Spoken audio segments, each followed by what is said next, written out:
Hello everyone, time to স্টাডিতে সবাইকে welcome.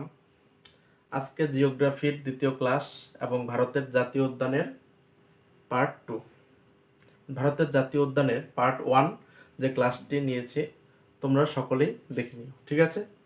Most important points নিয়ে আলোচনা করব।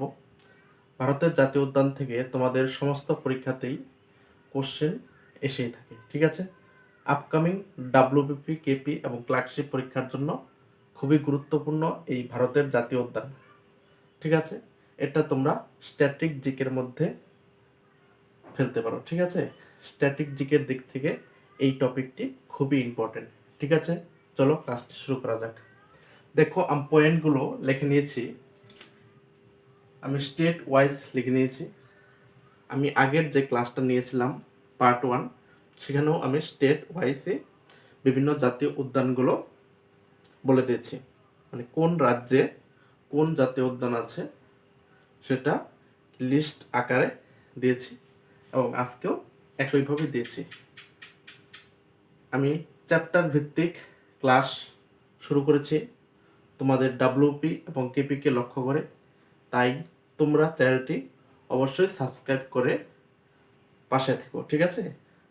প্রতিদিন তোমরা নতুন নতুন টপিক নিয়ে ক্লাস পেয়ে থাকবে। চলো ক্লাসটা শুরু করা যাক। দেখো, প্রথমে আছে হরিয়ানা। তাহলে হরিয়ানা রাজ্যে কি কি জাতীয় উদ্যান ছিল? হরিয়ানা রাজ্যে দুটি জাতীয় উদ্যান খুবই গুরুত্বপূর্ণ এবং আমি দুটি নিয়েছি। এগুলো হলো মোস্ট ইম্পর্টেন্ট জাতীয় উদ্যানগুলো নিয়েছি। এর বাইরেও জাতীয় উদ্যান আছে, আমি সবগুলো নিইনি, যেগুলো মানে পরীক্ষায় আসার মতো সেগুলো নিয়েছি। আমি দুটি নিয়েছি হরিয়ানা রাজ্য থেকে, ঠিক আছে? কি কি? কালশের এবং সুলতানপুর। সুলতানপুর এবং কালশের।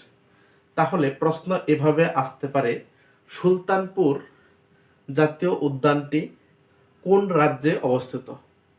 সেখানে অপশন দিল অসম, অরুণাচল প্রদেশ, গোয়া, তারপর হরিয়ানা। তাহলে তোমাকে সঠিক উত্তর করতে হবে হরিয়ানা, ঠিক আছে? দেখো, তাহলে হরিয়ানা রাজ্যে কি কি জাতীয় উদ্যান? সুলতানপুর এবং কালশের। গুজরাট রাজ্যে কি কি জাতীয় উদ্যান আছে? গির, ব্ল্যাকবাক। এছাড়াও আছে, আমি আবার বলছি, শুধু যে দুটি জাতীয় উদ্যান আছে এরকম নয়, এর বাইরেও জাতীয় উদ্যান আছে, কিন্তু পরীক্ষার জন্য মানে ইম্পর্টেন্ট জাতীয় উদ্যান হলো এই দুটি, ঠিক আছে? এই দুটি মনে রাখবে। তাহলে গুজরাট রাজ্যে কি কি জাতীয় উদ্যান আছে? গির এবং ব্ল্যাক বাক। মহারাষ্ট্রে কি কি জাতীয় উদ্যান আছে? নভিগাঁও এবং চান্দোলি। মহারাষ্ট্র রাজ্যে কি কি জাতীয় উদ্যান আছে?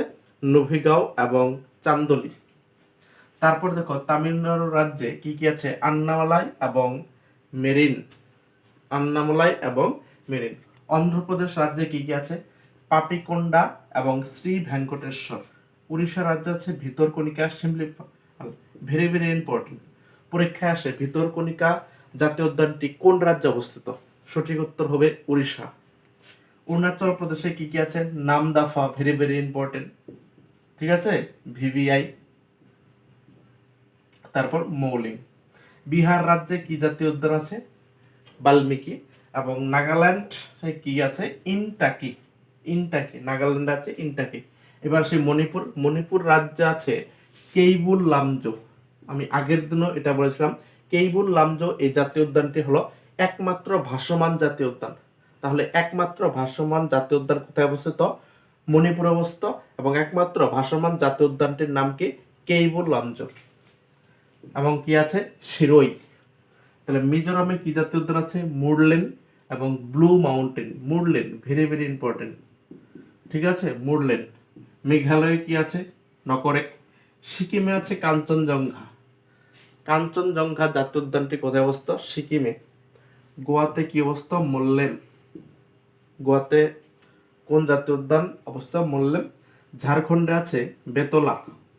ঝাড়খণ্ডে বেতলা অবস্থিত। উত্তরপ্রদেশের দুধওয়া। তাহলে দুধওয়া জাতীয় উদ্যানটি কোথায় অবস্থিত? উত্তরপ্রদেশে। ত্রিপুরাতে অবস্থিত বাইসন, ক্লাউডেড লেপার্ড।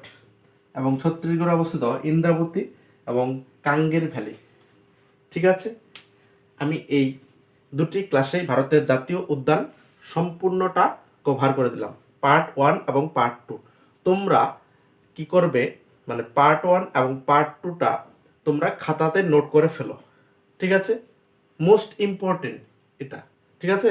পার্ট 1 এবং পার্ট 2, আমি আবার বলছি, ভারতের জাতীয় উদ্যানের পার্ট 1 এবং পার্ট 2 ভালো করে দেখে নিয়ে তোমরা খাতাতে নোট করে নাও এবং বারবার রিভিশন করো, ঠিক আছে? এখান থেকেই আশা করছি পরীক্ষাতে কমন পাবে। যদি জাতীয় উদ্যান থেকে কোশ্চেন আসে, আমি যে দুটি পার্টে ক্লাস করলাম এই দুটি থেকেই তোমরা কমন পাবে, এটা আমি আশা রাখছি, ঠিক আছে? তাহলে আজকে এই পর্যন্তই ক্লাস রইল। পরবর্তীতে নতুন কোনো টপিক নিয়ে হাজির হয়ে যাব।